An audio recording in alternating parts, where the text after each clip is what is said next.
Thank you. And with that, we'll call the Governance Committee to order and welcome to our fiscal year 2023-2024. We got an awful lot done last year, and it's great to be back together again. And thank you to the members of the public who have joined us as well. So with that, Braden, would you like to take the roll? Thank you. Ms. Yamamoto? Here. Ms. Hendricks? Here. Mr. Tang? Here. Mr. Gunning? Here. Representing the Director of Finance, Ms. Miller? Here. Chairperson Arden, you have a quorum. Thank you. Thank you. So our agenda item number 1, approval of the committee agenda. Are we in favor? So moved. Terrific. Great. Okay, agenda number 2, and sorry, with flexibility. Agenda number 2, we'll continue the discussion, and we have this also set up for action, of the potential policy create revisions. And Ms. McDuffie will take us through a bit of background to refresh us, and then we'll move forward with it. Thank you. Thank you, Madam Chair, members of the committee. Amy McDuffie, Mosaic Governance Advisors. It's a pleasure to be here this afternoon and to be working again with the committee after our last meeting in March of the last fiscal year. So, Madam Chair, you're correct. It has been some time since the committee has reviewed the policies that are in front of you today. And actually, the origination of these policy updates came from the October offsite that the board had last year in 2022. So since some time has elapsed, I did want to go through and just provide a very brief update before asking for action. You'll notice that this is a package of recommendations that we're bringing to you, and that is noted on your item write-up. So there are 3 policies, 2 are updates, and 1 is brand new. And the recommendations that we're making is that the committee approve the updated language and new policy language that's being provided. And that would be Board Governance Manual Section 2B, which is about your committees. It's Board Governance Manual Section 2C, duties of the board chair and vice chair. And then 2D, which is a new policy, and this is around committee chairs and vice chairs. So the background on these policies, just to provide some color, at the offsite last year, the board talked about committees, the principles that are used in appointing committee members, the type of approach to leadership style that the board has been using around not only its own succession within its leadership function, but that of committees. And so at the time, the board had determined that it wanted to formalize some of these practices that have been working for a long time effectively at the board into these policies. We also noted at the time that although many of your policies reference a vice chair position of the board, that there really wasn't a centralized policy or anchor that we would commonly see that would provide the mechanism for that type of role. And again, it was that role was sprinkled, the language was sprinkled across multiple policies instead of being found or described in one originating policy. It's not to say it's a bad thing, it's just from an organization perspective, we thought that there could be a better way to do that. So that is what you saw with Board Governance Manual Update Section 2C. And then, additionally, we also noted that there was a need to create a policy to describe committee chairs and vice chairs, which is another function that this board uses regularly. So that is the update behind the new policy language. You'll note in this package of policies that there were no substantive changes to the existing policy language that we built on. Everything that was added was indeed additive. So, Madam Chair, that is the background and the overview of the policy updates and the new policy, but I'd be happy to stand for any questions that the committee might have before requesting adoption. Terrific, and thank you. We have Sharon first up in the queue. So as a former board vice chair and as a, I guess, current board governance vice chair, I would support the committee's approval. We talk so much about culture and culture being the secret sauce and who we are at CalSTRS, and I'm excited to kind of memorialize some of the practices that we've done just by virtue of who we are and our culture. But I'm very aware now that I'm mid-career and getting a little older about succession planning and wanting to ensure that with different people and different skills and gifts and all that, I think one of the things our board does really well is share leadership and also partner with each other to kind of lead this board effectively. And so I'm really excited about this new language that sort of memorializes those roles. So. Great, thank you. And I don't see anyone else in the queue. Do we have a motion? Second. Moved by Ken, seconded by Karen and Michael and Gail. So Braden, I will let you decide. And should we take a roll call or just do a voice vote? Voice vote's fine. Okay, terrific. All in favor? Aye. Any opposed? Any abstentions? Okay, it carries. Thank you very much. The next up is the approval of the minutes from our March 1st, 2023 board governance meeting. This is on consent action. Are there any comments to the minutes as drafted?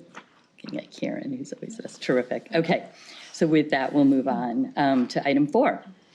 And this is, we really want to take a good look at our board education program. It's ongoing. It's in the spirit of continuous learning and evolution as the world around us evolves and we evolve. So with that, I'll turn it back again to our esteemed Ms. McDuffie to lead us through some thoughts and perspectives on this. Sure, Thank you. thank And you. we've now moved to information items for the rest of the meeting. Thank you. Madam Chair. And this is an information item. We're seeking committee discussion and ideas based on what we're going to present to you today. One of the things I always enjoy about and appreciate about this committee is that many times when the board is functioning and deciding, you're working in the business on your policies. And this is a good example of where you can work on your business, the governance of the board, and how do you provide a facility to continuously stay abreast of all the changes that are happening from a competency and education standpoint, so you feel equipped to and informed to make your decisions. So that's what we're going to cover today, is a review of your board education program. This is another longstanding practice of the board. And it's been around for a long time. It's evolved in many ways. It's something that is continuously reviewed.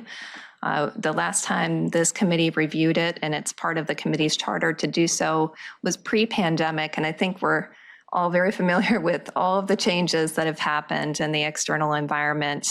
In the shift in education, there's so much more available virtually. So it felt timely that we'd take a look at not only what are some of the best practices and ensure that your program continues to align with those, but importantly at this juncture, to have a discussion and hear from the committee, how effective is this program for you all as users of the program, and what could be done better or more effectively to ensure that you feel you have what you need to perform the role that you have.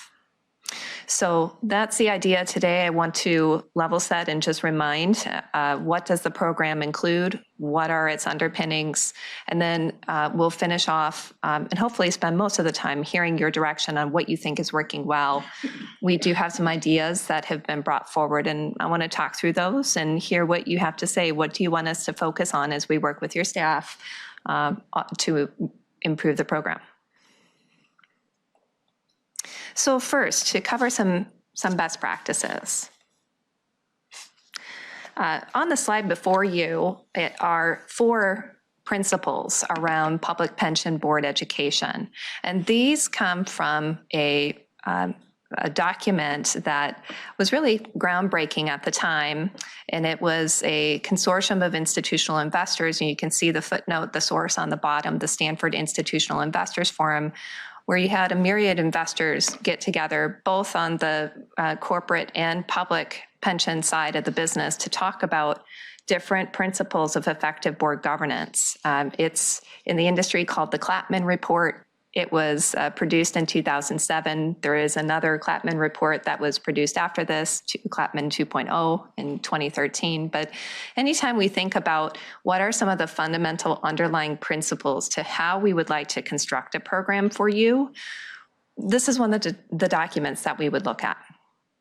And there are 4 principles here that I wanted to touch on quickly that are important to providing public pension trustee board education. Having an understanding of the fund context, and this is on balance, of course. Any education program should cover what are the obligations of the fund to its beneficiaries, what's the fund's economic position and strategy, what are the relevant governing principles, and so on and so forth. And so that document sets out a number of different areas that you would want to cover to help trustees get their arms around the breadth of your role and responsibilities. Having a balanced skill set, and again, most of these seem fairly obvious, but I want to cover these because they have such deep roots in your program and what we've built on. I want to make a linkage. I'd be remiss if I didn't, but having a diversity of different skill sets, being able to have different knowledge and experience and framing to the complexity of what you face as a board becomes very important, and having education that can equip you collectively as a board to have a portfolio of skills is what we're looking for. It's not saying that each of you has to have expertise in one specific area or that you all have to have the same expertise in one specific area. But ideally, when you look at a matrix of different domain areas that you would cover in your decision-making, you'd like to see that there's good education and sources of education that are available for you to help with all of the variety of topics. In terms of the ongoing education, I think we all know public pensions have done a pretty good job at providing ongoing education to trustees, and that's outside of the boardroom, but even within the last decade or so, we're seeing a lot more in the boardroom education that's continuing education. So there's a recognition of that. Interestingly, and I'll touch on this later, on the large corporate board side of the business, and even if you look at some of the Canadian public pension funds, the Maple 8, they don't do as much in the boardroom education, because the idea is that you're coming to the board and you're going to spend time outside of the boardroom setting to be prepared and have a good understanding and context of what you'll be discussing. So in terms of ongoing education, again, we want to cover all of those domain areas across the decision-making set that you have, and then help you improve your competencies around those as your service continues on the board. And then finally, and this is a big piece, is taking a look annually at what are your priorities and interest areas, having you self-reflect on, given what I know the board is facing, what areas should I be focusing on? Where are my learning and knowledge knowledge gaps, and how can I turn those into learning bridges? And many of you probably remember after the July offsite, we sent around a survey to ask you just that. So this is a practice, again, that you've been doing each year, and we use that as a basis to translate into continuing education opportunities for you, because we share that with your staff. So these are the foundational principles that we typically find when we look at public pension trustee board education. Any questions on this as a best practice?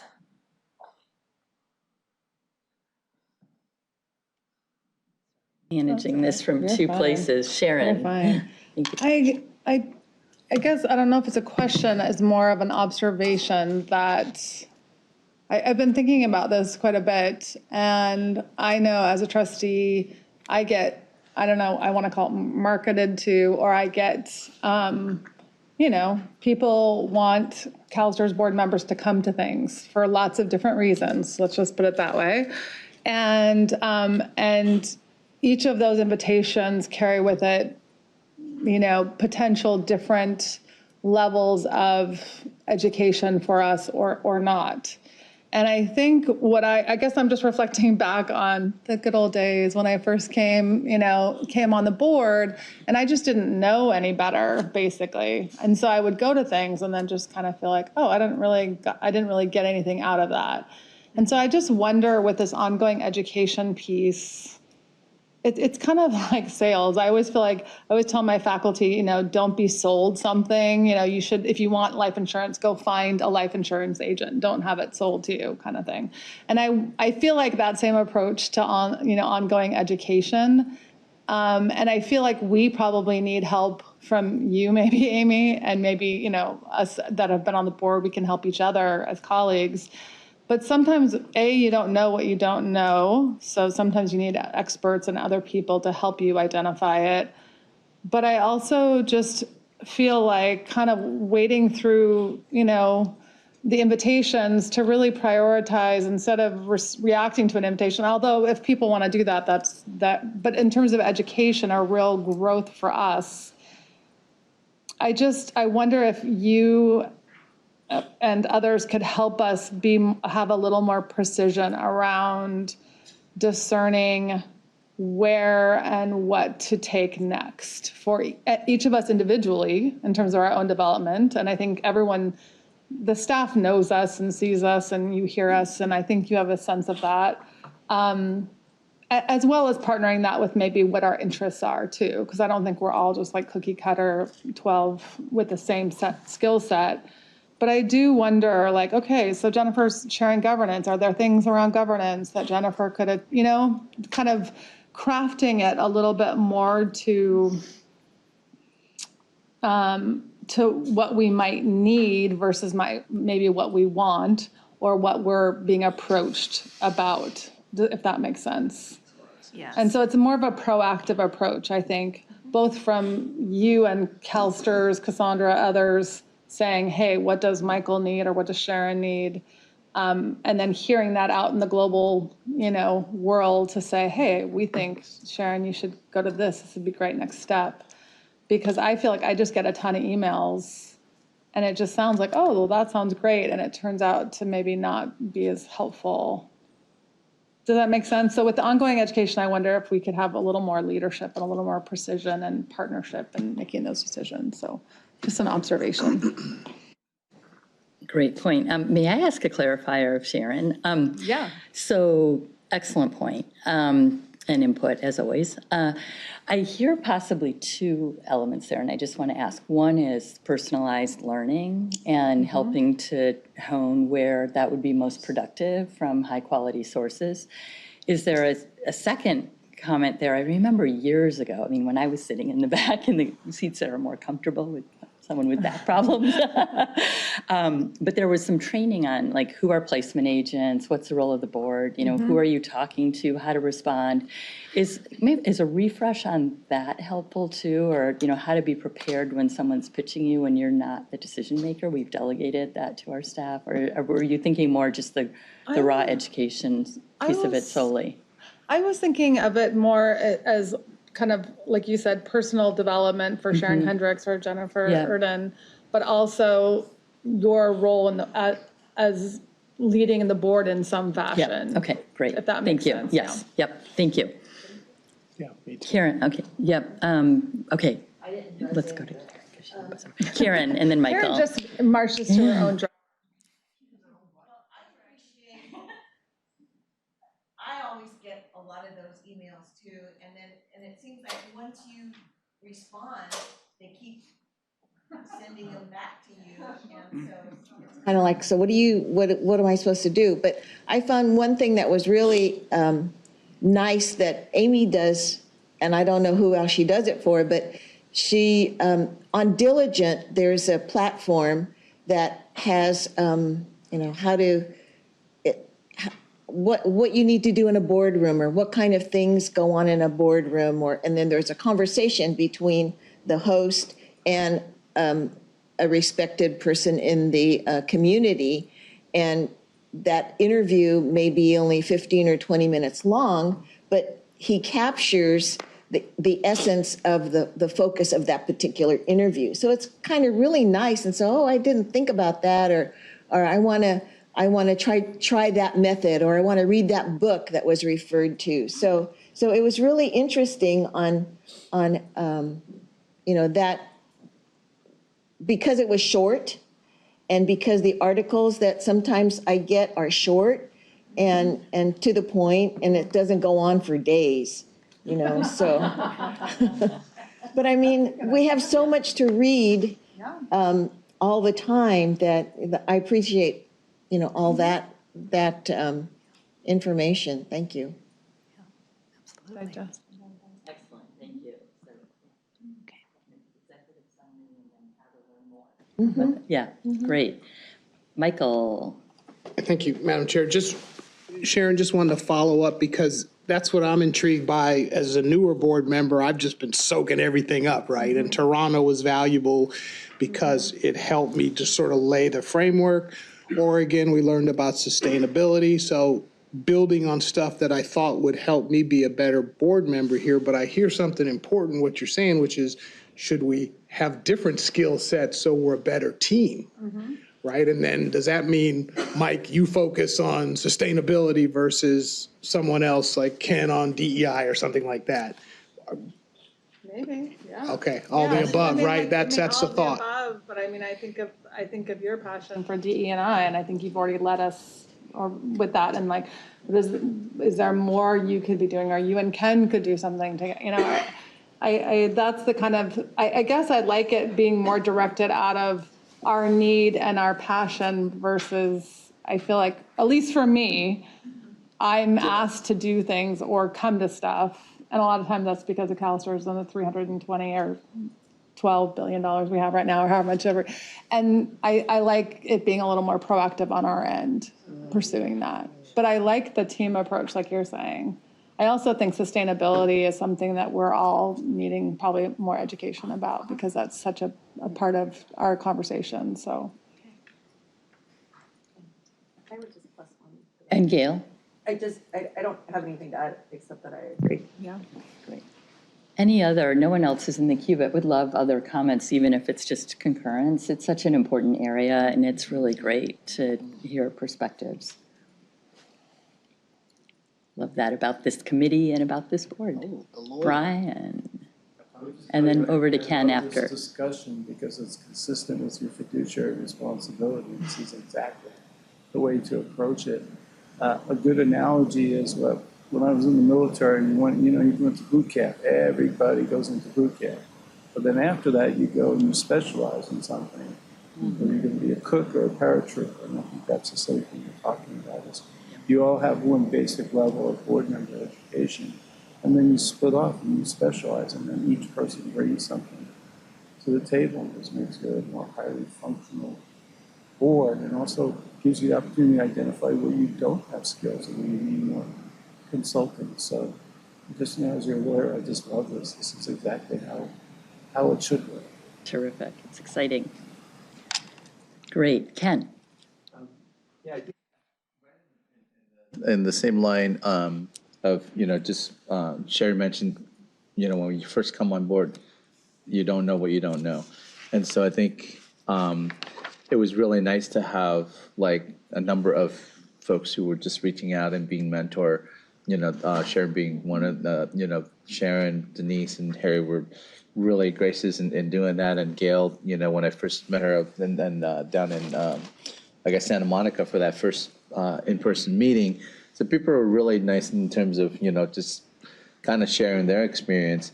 But also Cassandra, sent some of the emails in terms of here's an opportunity that might be helpful, consider, attending this or that.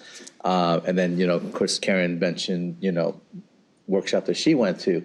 So as someone who's new, where do you search for these opportunities? If you don't know what you don't know. And so if there's a sort of a list of maybe perhaps resources that, mentions these types of workshops or training that might interest the folks who are coming up.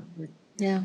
Yeah, and thank you. We've technology. had that and it's migrated over time. And so I think we'll make sure that everybody knows where that is and that we know that there's the master's keeping that up to date as well. And I know we're all filling out surveys after we attend something, and that is, yeah, it's indigent. It is indigent, but I think everyone needs to know that it's there and where to go, because at times we've gotten emails saying, hey, here's something to look at. So I think we'll make sure that we have a uniform hosting spot that has really thoughtful master, together with this refinements around specific areas of expertise and custom learning, and this is exciting. All right, Mr. Frank. Nothing? Denise, would you like to weigh in? I agree, with everything that has been said, but what I would share from my perspective is that, especially at the beginning, like Ken was saying, not sure which organization events to attend and to go. And I've learned now, sort of after attending several of these, that there's some, they're kind of like, I would label like trade association, right? And some of those, like, for example, CII, just to use an example, which I get so much out of it, just by networking, by talking to folks. And it's not like exclusive to a CalSTRS or to a teacher retirement pension trustee. It's sort of like one organization that encompasses all, right? And then there's others, they are very specific for teachers. For example, I remember the first one, Karen talked to me into going, and it was great. I mean, I had a really an opportunity to meet. So anyways, I think understanding like the differences, that at some point, for instance, have representation or solicit the level of interest from the board members, because sometimes the calendars don't align. Like, I've been wanting to go to Ontario, for example. I'm dying to go to Ontario. I couldn't do it last 2 years because when Ken went, now I cannot. I mean, sorry, Toronto. Yeah, sorry. Yeah, the one that Michael, and there was a conflict, which I hear that's a really rigorous, very rigorous, but one though that you learn, I mean, that you get a lot of it, right? And unfortunately, I couldn't do it, I think it was before COVID, and I can't do it now in September because I'm doing something else. So sometimes, it's hard too to find calendar, but mainly interest, that what is that we, but then there should be, I think, like college, some prerequisite and some mandatory, like some mandatory training that everyone should be subjected to. A minimum, yeah. Exactly. Like, we should all understand, like, there's some area, and I think I give Amy some feedback, or last, when they were talking about the calculator to figure out the carbon print and all that. I mean, that's way over my head. So we need some basic 101 of what is all that means, and how much really should we know. So, but I think maybe to your question, Hemi, trying to figure out what would be those minimum mandatory core events, for lack of a better word, and then others that could be just electives. Oh yeah, that would be good. I really connect with CII, for example. That's an elective, and that's good. And that, anyways, Madam Chair, I was not expecting to talk this Excellent, and much. very appropriate for a teacher's board too. We'll have our core curriculum since you- requirements, and then we'll have our electives. Since you instigated, here's my 2 cents. Yeah, no, we love that. appreciate it. Thank you. Terrific. Absolutely. So we have actually Karen and then Gail. Great. Mine's real quick. On diligent, in the board governance, there's a board education opportunities, but it lists you the organization, it lists you the dates, it lists you the location, and then it lists where to go to the website. So is there possibility to add another column to say which one of these 4 areas that it could go in under? Like, could it be like ongoing, what skill set that it's going to help us with? That's a great idea. The same way we're aligning our agenda items strategic plan. We'll align our board education with the Yeah. purpose of that. So if it's of on, that. fiduciary responsibility great or idea. sustainability. Yeah, or- it's not always clear. And some put a nice title on it, but then the content doesn't match too. So, yeah. That happens. That's great. Excellent. Okay, thank you. This is a great discussion. Thank you. Okay, next up is Gail. Thank you. One other idea that I think could be super fun and helpful is this idea of the buddy approach, where we come back and we do little, like a little teaching either at lunch or at dinner. But I think that's just such a great way to share. And in fact, I got to go to Milken, and it was really interesting. And I think that would have been a great opportunity just to share some of that out. And I think we could do it in writing or just together, but make it a little bit more organized so that when we do board education, we come back and we really get to talk about it. And I think that'll solidify it in our own brains. Yeah, but that's why I thought maybe at lunch, it could just be a little bit of a. The only other, I don't, it's just, I also think though today, like on the investments, like VC, like that's an area where I don't feel like, wow, I'm super passionate about all things investment, but there are certain areas of that I'm interested in.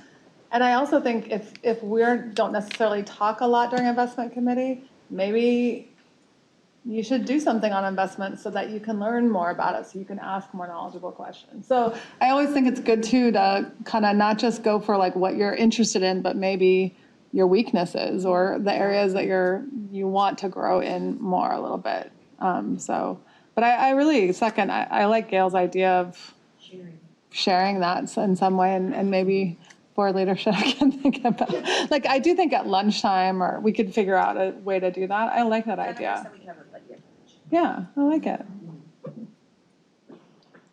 Yeah, terrific. This is great. A lot of ideas, and please don't let the idea generation, the thinking on this stop with the end of this agenda item. I know Amy will take it back, we'll implement, but let's make sure that we keep the focus on this to both, see how we can be helped through central resources and shared knowledge, but also how we can help each other. Yeah. And I think we've got just an incredible group that's very collegial, lifelong learners, great people with, who really value excellence and best practices, and that's a continued. And we have an amazing team as well around us that shares those same values and talents and skills. So we'll capture the best of that all. And this is a great conversation. So I'm super excited about where this will go. And I am also just can't emphasize enough that, there's never a stupid question. The importance of new trustee training, but ongoing training, and to always, keep in mind that we have both the requirements, the nice to haves, and then developing these skill sets that make us all better board members and better able to contribute in our lanes. So thank you. Great tee up and great discussion.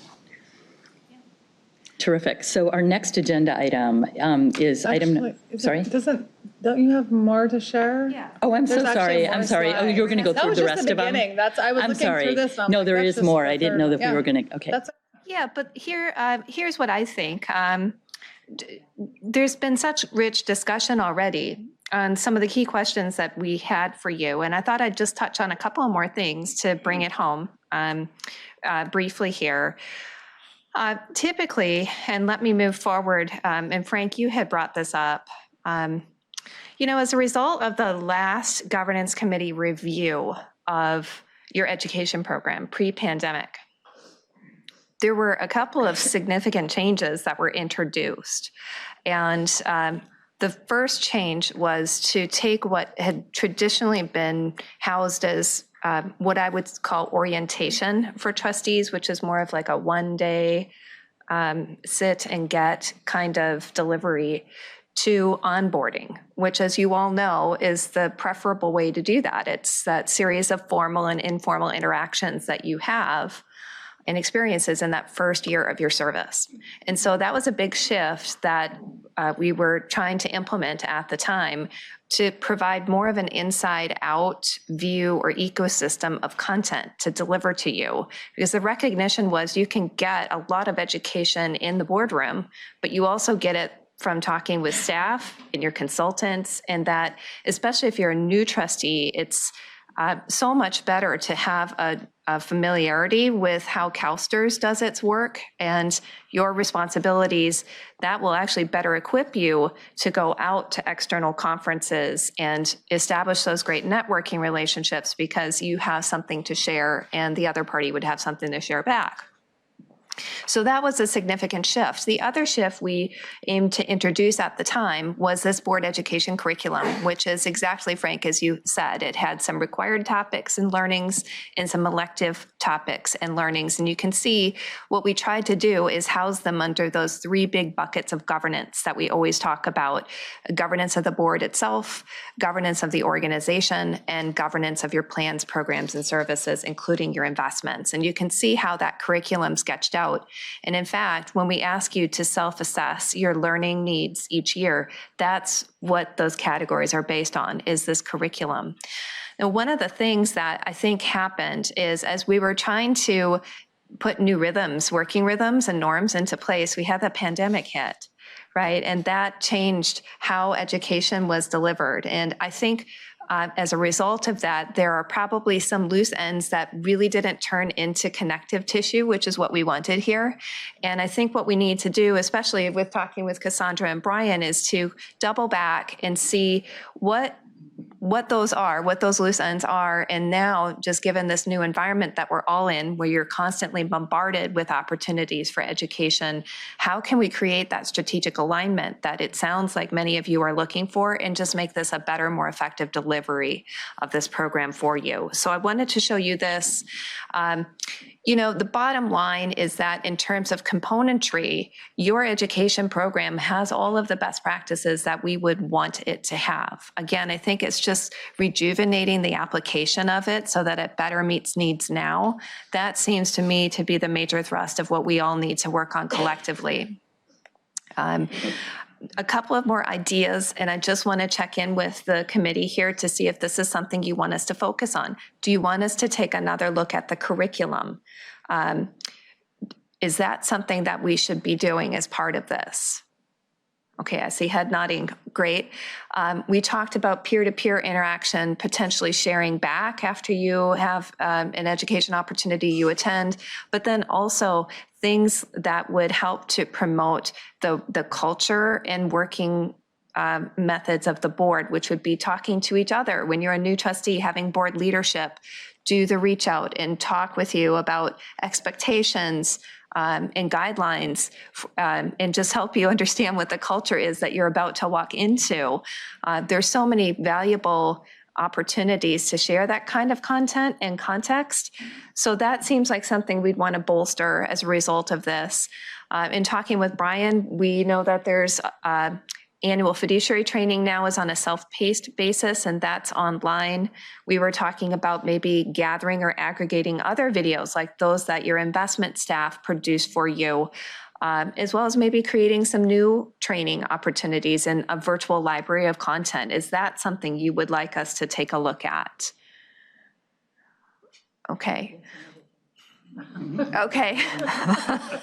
And so, and then I'm sure the answer is yes on this last one. And so we'll want to know priorities. That'll be the last question. Sure, Madam Chair. Virtual library, so much has been done. There's more to do, but a lot has been done already too. So we might also, just on that particular one, after people have had a chance to really review what's there, been added there, within the last year or so, just say what important is missing to help prioritize possibly some of this, if that's the committee.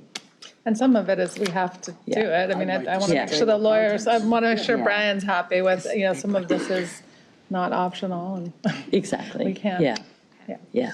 So Jennifer, you're talking about the things on the CalSTRS.com, or? There's I think between CalSTRS.com and Diligent, there's a fair bit of learning that's been added and consolidated in those two areas. Yeah. And I think with everything, not everyone's probably had a chance to see everything that's there already. So I thought we might as we're seeing what's there, or even helping each other too, what am I really missing? Because this is great, and it's a long-term plan with what we're talking about. And I think to help prioritize it, here's sort of the real keen missing areas of this, particularly with regard specifically to this virtual library of self-paced board educational content, is what I was thinking. But if that resonates. Okay. Just wanted to make a comment on that. I don't know if, Amy, those videos that you sent to us through emails sometimes, I don't know if you send it to all of the board members, but I find that, as I scroll through them, I kind of pick which one kind of relates to me. And I was wondering, like, maybe we can have an archive of those type of videos that you sent to us. That's added to the collections, because I know that you've specified, like, the certain ones that you pick out for the month, and I really appreciate that, because then I get to kind of like just sit and pick and choose which one that I really wanted to like kind of sit through and Thank you for bringing that up. Yeah, and that goes squarely in with this last item, which is enhancing board communications around board education. It's just bringing in a more proactive and targeted way content that we think might be helpful to you. We've started doing that on a monthly basis for those of you in your annual education assessment who select governance as your interest area. That's how you get our governance circle content every month. It's something that we could offer, we could expand to the full board, but that's where we select a couple of pieces that are either interesting videos, like Inside America's Boardroom, or articles or podcasts that could be of interest around effective board governance, board leadership, and those types of topics. But that would be a tactic that we could use to try to get better alignment. And we'll have to look into which of these things can be done. Obviously, the idea is to be effective and efficient, and the efforts here, as I look at this list, and I know it's a lot, and I'm sure that Brian and Cassandra would say it's a lot too. So I think we'd love to hear if you could pick one or two of these that you'd like for us to start with, which would those be? May I also ask, before we come to that question, with regard to Ken's comment, which I think was great, also, maybe part of this too is some of the videos that are sent to the full board or a subset of the board from our consultants broadly that are interesting, useful, and more timeless, that if those can be captured by someone on the staff and added to the diligent resource base in the library area. In addition then to the question, I don't know if are members of the committee in a position now to say which areas would be most keenly of focus, or do you prefer to think about that and get back? When you're talking about areas, what are you referring to? So these items that are listed in front of you, refreshing the curriculum, increasing peer-to-peer interactions, which means board member and board member talking, creating the virtual library, sending or trying to really target communications around educational opportunities to your interests and maybe needs. Which one of these would you like for us to focus on as we get started here? I think knowing the priority would be very helpful.